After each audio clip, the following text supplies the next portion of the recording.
Благовещение Пресвятой Богородицы – один из 12 главных православных праздников. Именно с Благовещения начинается история земного воплощения Спасителя, поэтому этот праздник особенный для христиан. По преданию, до 14 лет Пресвятая Дева Мария жила и воспитывалась в храме. Затем, по закону, она должна была оставить храм, как достигшая совершеннолетия, вернуться к родителям, либо выйти замуж. Священники хотели выдать ее замуж, но Мария объявила им о своем обещании Богу – остаться навсегда девою. Тогда ее обручили дальнему родственнику, старцу Иосифу, славившимся своим благочестием.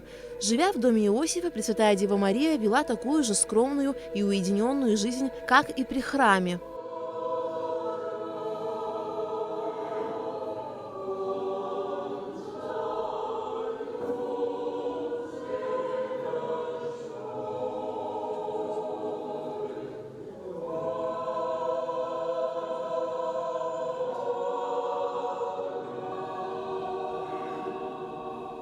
Спустя 4 месяца к Деве Марии явился архангел Гавриил, который возвестил ее, что она обрела величайшую благодать у Бога – быть матерью Сына Божия.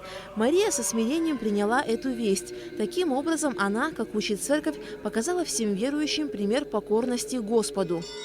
Образом и подобием всегда была Богородица, она была наша ходатайца для всего рода человеческого. Она молилась Христу, Богу нашему и Сыну, что пощади, помилуй их, тех, кто не знает, что творят. И дай Бог, чтобы вы научились верить, жить в благочестии и чистоте. Мир вам всем! В Сухумский кафедральный собор Благовещения Пресвятой Богородицы на богослужение пришло немало верующих. Все поздравляют друг друга и желают мира, добра, терпимости. И всех православных с таким великим праздником Благовещения. Такой светлый. Сегодня нам природа подарила такой светлый день, такое голубое небо. Вся природа говорит и радуется этому празднику со всеми людьми православными. Поздравляю с праздником. Поздравляем с праздником Благовещения Пресвятой Богородицы. Всему народу мира, любви друг к другу. Сохрани всех Господь, чтобы никогда не было войн, чтобы я украинка. Для меня Россия, Украина одно целое, и Абхазия. Я молюсь: Абхазия, Россия, Украина. Все мои любимые страны.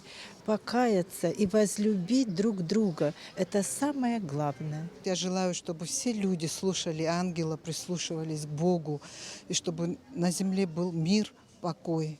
И всем здоровья. Поздравляю всех с праздником, желаю мира, добра, чтобы мир был во всем мире. Праздничное богослужение завершилось крестным ходом. В день Благовещения Пресвятой Богородицы верующим разрешается есть рыбу. Это первое пославление за время Великого Поста.